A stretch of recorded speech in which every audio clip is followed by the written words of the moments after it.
What's up ቡና ቁርስ ፋሚሊ what's going on? ዛሬ የሚገርም ነገር ይዤላችሁ መጥቻለሁ። ኤልሳ የዕለት ቃልና ጸሎት የማለዳ ጸሎት የሚል የሚገርም መጽሐፍ ይዛልኝ መጣለች።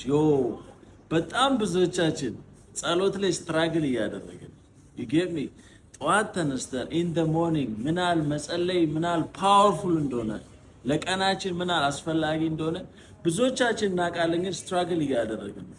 we needed a guide የሚያደርገን መጽሐፍ ያስፈልገን ነበር።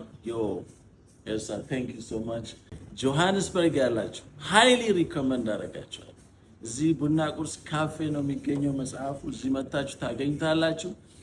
በተጨማሪ ደግሞ ምን ኢንስፓየር አደረገሽ፣ እንዴት መጽሐፍ ጻፍሽው የሚሉትን ጥያቄዎች ደግሞ እጠይቃታለሁ፣ ኢንተርቪው አደርጋታለሁ። ዩቲዩባችን ላይ ቡና ቁርስ ብላችሁ ታገኙታላችሁ። ይመቻችሁ።